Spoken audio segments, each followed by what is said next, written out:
As the shipping industry gets more sophisticated and more reliant on internet and satellite-based information exchange, there's an increased risk of cybersecurity security issues. Across the global maritime community, ports, vessels, and facilities are connected to and dependent on cyber systems, and the consequences of not being prepared for a cyber incident may be significant. Today, we have a panel of experts, and together we will address some important maritime cybersecurity issues. Therefore, allow me to introduce the gentleman to my left, Mr. Peter Broadhurst, Senior Vice President, Safety and Security, Inmarsat Maritime, Mr. Peter Andersen, Maritime Business Development Manager, Cobham SATCOM, and you've met Mr. Ioannides, Manager, Risk Advisory Practice, Cyber Risk Services at Deloitte, Cyprus. Following Yiannis' presentation, my first question to all of you would be, do you think there is sufficient awareness in the maritime industry for cybersecurity threats? Do we see cybersecurity as an IT department problem only, and not an issue that top-level management need to address? Peter? Thank you very much. And first of all, it's a pleasure to be back in Cyprus. It really is. As an ex-radio officer who's already been replaced by automation, GMDSS, and quite ironically now I'm the person who oversees GMDSS for Inmarsat, it's a pleasure to be here.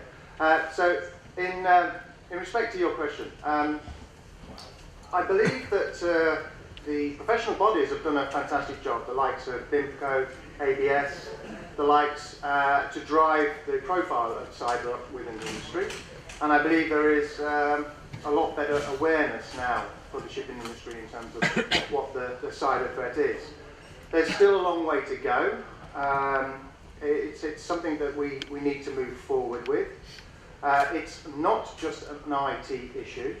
It's an overreaching problem for all companies and has to be driven at the C-suite level.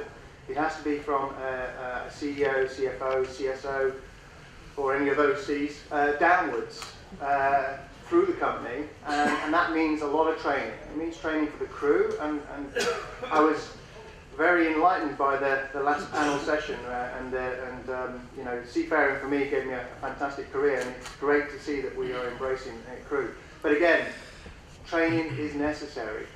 We ran as Inmarsat, we ran a survey.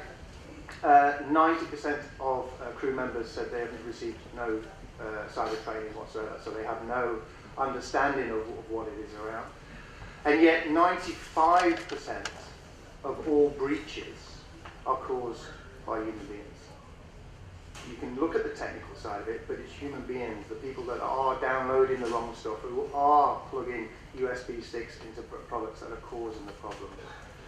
And as part of that survey, we also asked how many crew members have been on a ship that had been breached, and 43% said they had.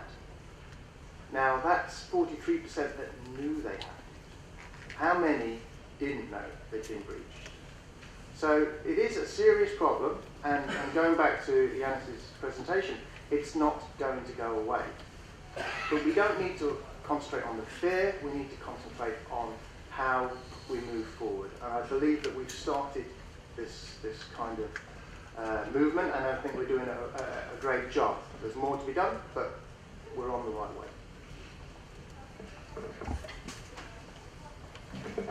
Clever work, thank you. Could have said the same thing. Again, I can also say I'm blessed to be on Cyprus again. It's a wonderful place. Thank you for the invitation. It is definitely a problem which has to be taken from top and down. It's more organization and administration than it's hardware and firewalls. It's much more to have a clever crew knowing about the issues and being aware of the threats and know how to mitigate. We can provide quite a lot of hardware, but if it's not understood and used correctly, I would say it's purely a cost and not an investment. Then what to do to mitigate over the long term. Of course, we have to provide the measures on board to be sure that cybersecurity is available as a measure on the hardware, on the installations. But as mentioned before, it has to be run by a crew who understands the topic. So that requires a lot of training, a lot of maintenance of knowledge on board, otherwise it will all be in vain. It's definitely something which we have to tackle for the coming years. It's not just today or tomorrow, we just start. From my experience, what I see when we do, for example, forensics or incident response is that it's not the IT management is trying to respond, it's the C-suite who's trying to respond, just because they're the ones who have the ultimate responsibility for the company.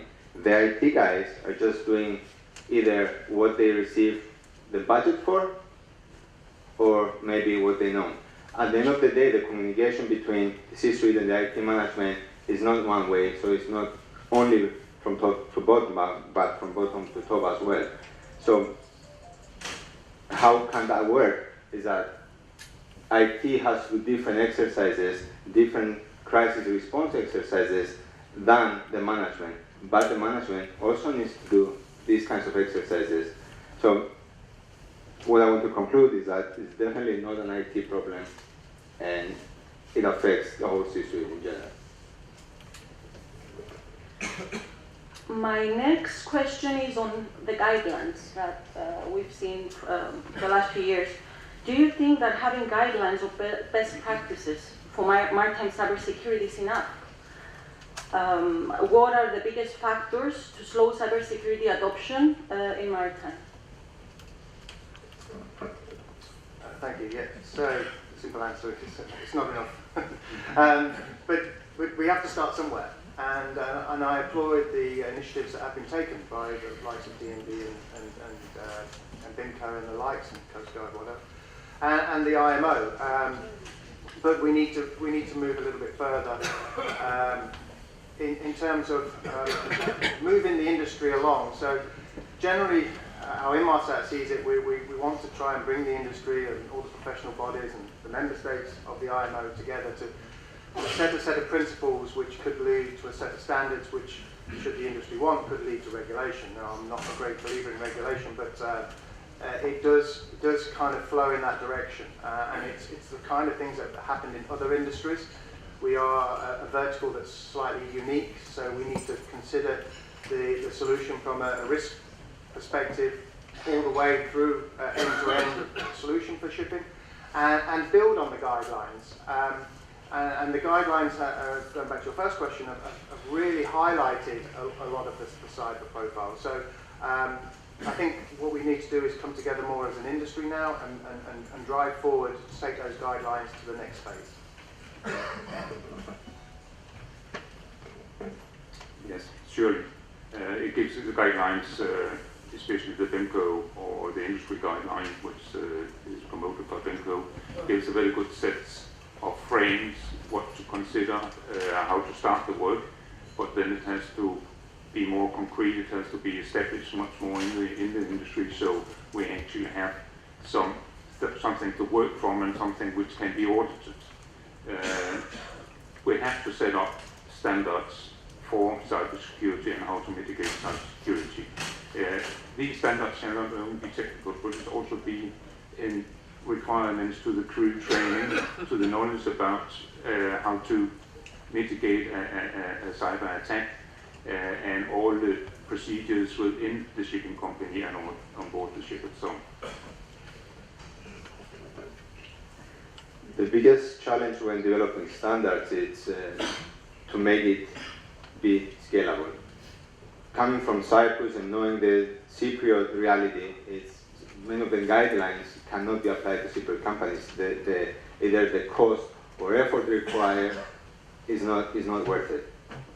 So we see from the management side deciding to skip either altogether or partly, which if you skip on the guidelines, that means you still have problems. So that's the biggest challenge when I see guidelines in general. Thank you.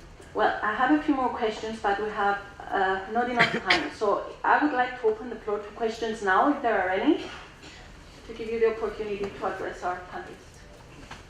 Mr. Theodosiou.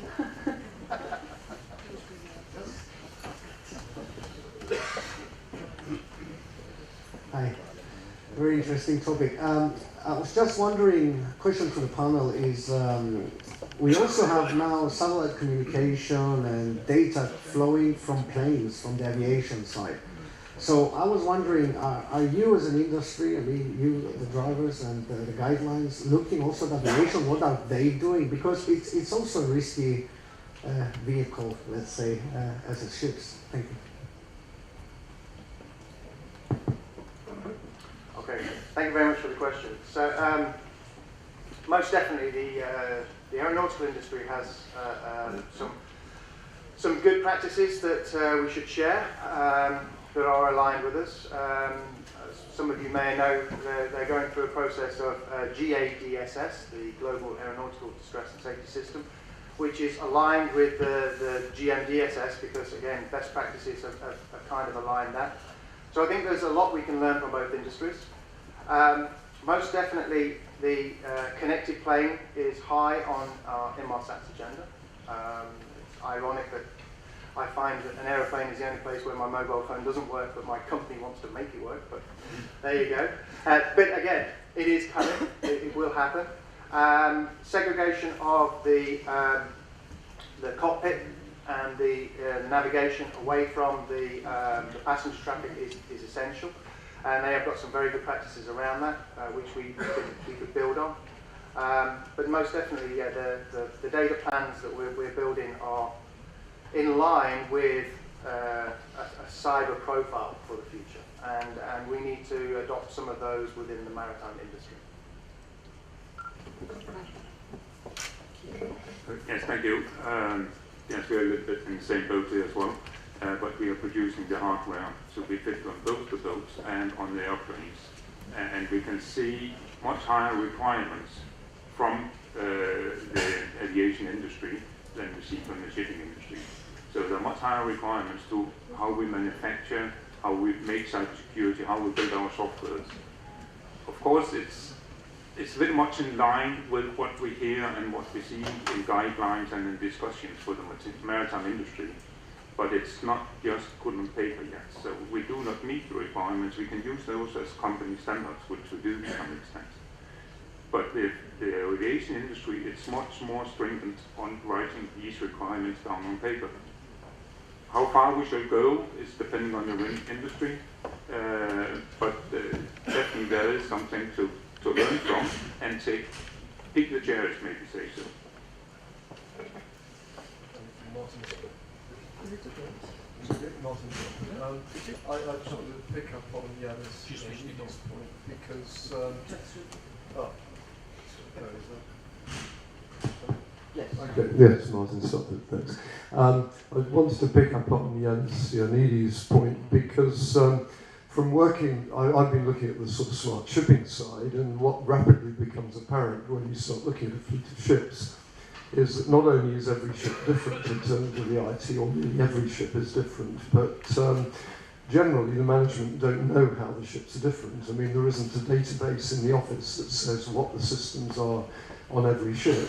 And it's hard to see how you set out standards for something which you don't know quite what it is. You have training has to be good, but you have to train for something. So my question is, bearing in mind you can't change the way we are, do you think that there's any scope for getting the equipment industry and the shipbuilders, I guess I've raised this issue before, to actually come in from the other end and start to try and get some standards into the equipment they supply, the main engines, the auxiliaries, the deck equipment, the electrical systems, so that actually you do get some of the standardization that they do have in the airline industry, and which we just haven't addressed at all in shipping at the moment. I mean, do you think that's a reasonable approach to come from?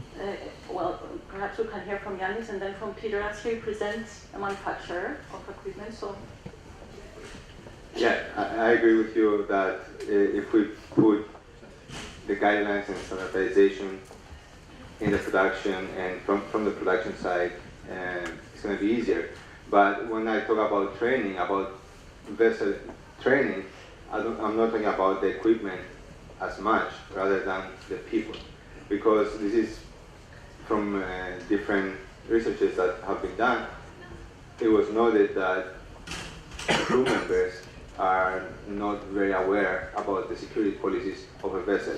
So we also assess physical security. If a crew member doesn't know how to screen a person coming on the vessel, and that person is a malicious actor, then we have the same result of the company, of the vessel being hacked. But when I refer to training, I refer to the people side on non-technical way training. Then I'll talk technical. We have standards. You already have IEC standards about networking on board. We have standards for how to apply security measures on the networking, but it's very dedicated. What we're doing right now in an EU-funded research project called Efficiency 2, we are looking into network architecture, how to establish a safe network architecture on board, taking into consideration that a ship's network is not just one very big network, but it's a subsystem of small networks being integrated. Some of them requires a very high security level, some of them are public networks which are more or less open. And how do we actually make this work in a safe way? So it's being done, and this work will end up in a standard. May I just follow up on that? Do you, when you talk about standards for networks, you're talking about low power wide area networks, because my understanding is that which you need to run sensors and things. My understanding is that, first of all, there aren't really very good standards for that across industry, not like home wireless.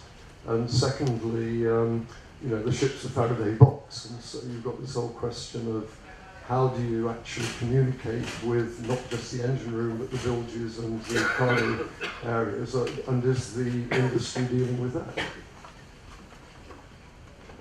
If I understand you said low power network. What I think that's what I would call a local area, a LAN network. But you can also apply data on the high power network, so where you actually use the high power network as a carrier for the data, or just as a wire. Yeah, I mean, the low power network can do push and pull, and it can actually manage the sensors and so forth more effectively, whereas your home network, which is well managed, doesn't it? Yes. Sorry, I've taken too much. Not at all. Can I just say one little thing? So, I agree, Martin, we need an holistic approach. It has to come from everywhere within the industry. It has to be pragmatic. But some of the reasons why, if we look at the industry, some of the reasons why we have so many disjointed, fragmented networks and systems on board the ships is because 20 odd years ago we took the electronics guy off the ship.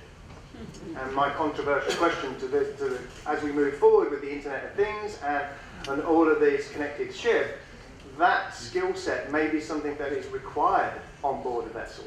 And so in terms of training, again, chief engineers, all those kind of people, do they need those skills to maintain a vessel safely in the future? Thank you. We'll take the last two questions. The gentleman over there, and then Captain Adam. Hi, you discussed the scaremongering scenario of taking over a vessel from a cyber threat, but you didn't cover anything with regard to cyber ransom and extracting information from the crew at their homes or from the ship management companies. Do you have anything to say on that? I tried to cover the vessels only just because hacking the shore officers is much, much easier. I'm talking about the crew on board, so the extraction of the information coming from their social media, or even to talking to a person. Okay, if we're targeting, I didn't cover the crew, I covered the captain side, just because the captain is the person having the access to the network that we care.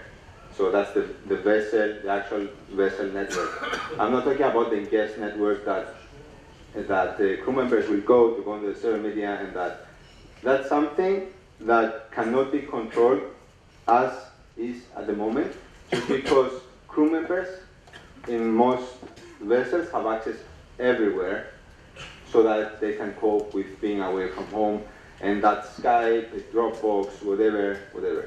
So since that is not filtered, we expect that to be very easily hacked. And we cannot train a person from not doing something on his own time. So that's why I focus on the business side of things. Just one last thing. Sure. Is there any lessons that can be learned from, for example, the British military and the way that they're handling the security of their, let's say, personnel, soldiers, to handle these threats? Sure, but most of my research is based on the Homeland Security guidelines and BINCO and all that. And bringing a military framework into the business area is not that easy. So I don't see how we can benefit from copying an example, how the military does it. Thank you very much. You're welcome, thank you. Yes. One more question. We're out of time. Just one question, please. My name is Harry Hajimai from Cyprus Shipping. We are talking about the cybersecurity risk as we were talking about the millennium back 60 years ago. At that time, we spent billions, not millions, billions, in having backup systems here and there and everywhere to address the issue in case the computers don't work if we change the millennium. I heard all this, what all these experts have told us today, but this is not realistic. From the owner's perspective, we are facing risk, cyber risk, in our communications at the office. I just heard that it's very easy. Indeed, it's very easy. We are talking about cybersecurity risk on board the ships, accessing the ships directly without our knowledge. It is possible. But we need some realistic plan, not just talk. And we need to address it because now we are being chased out by high machinery underwriters, P&I clubs, charterers, to have a cybersecurity risk manual. So the next thing I foresee is somebody coming up with a new regulation, yet another one, telling us that we are going to have this manual on board the ship. During the last 4 years, in every seminar I attended or forum, there are always on the panel experts selling equipment or experts selling services, how to go about this or the other. We need practical solutions from the owner's perspective, not simply selling information or equipment. And we need this in an organized manner. Has anybody done any study on it? Or is it just your personal private thought? Has it been done in the industry? Have we called in an expert to do it for 100 ships? And ships today report directly to the office via the internet. And therefore, having access to the office communication systems and internet, they can in fact get on board, get connected with the vessel to the back door. We need a more general, a more detailed, a more practical approach to this problem. That's my thinking. Thank you.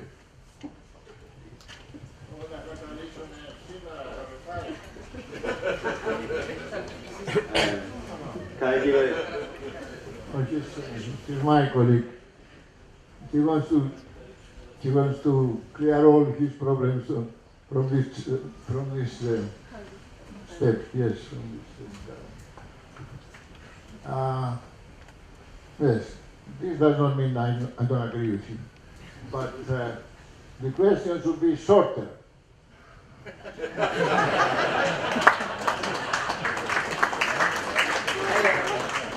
Well, we could have that. I mean, what I can say is that very shortly. Because we talk a lot about theory. In the millennium situation, that was in theory. We didn't know what's going to happen then. In this case, we have practical examples. And the practical examples were included in my presentation. And that means my colleague Stella taking over control of the exit system, on a real vessel of a client of ours. That's a real example. It's not in paper, it's not in theory, it's not futuristic. It happened. We did it. No, so that's one. The rest of the attacks I mentioned about ship hijacking, about replaying, that's all available online on a study done by Trend Micro back in 2013. And since 2013, those risks have not been mitigated, and those attacks are still valid via RFAIS. So the videos are available of the actual attacks, so the information is out there. It's not a matter if it did happen. Thank you. Thank you, Yiannis. Yeah. Hacking of ships has happened before 2000. When we had this first Gulf War, the Americans changed the satellite frequency and all our GPSs didn't give the right geographic position of the ship. My recommendation to manuals is put a sentence there, open the window. The navigational officers, they have to be taught not to rely on electronic sensors.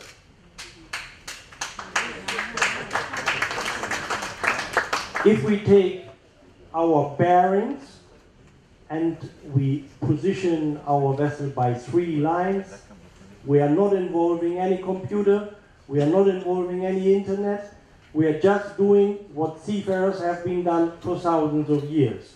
Thank you. Thank you.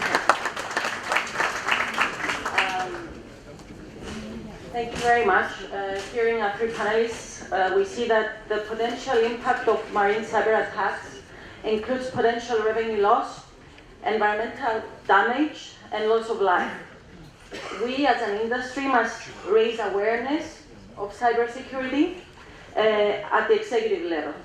Adopting sensible policies, we've seen, can prevent attacks and security compromises.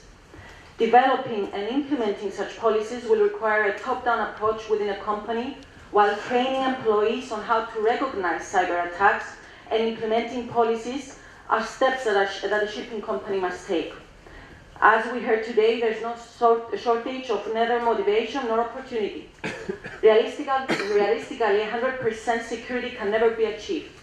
And in this respect, cyber risks are no different than the other more traditional risks faced by the maritime industry. The important part is to design, implement, and maintain a risk-reducing strategy. And this should be done both from an individual company perspective as well as from an industry-wider perspective. Thank you.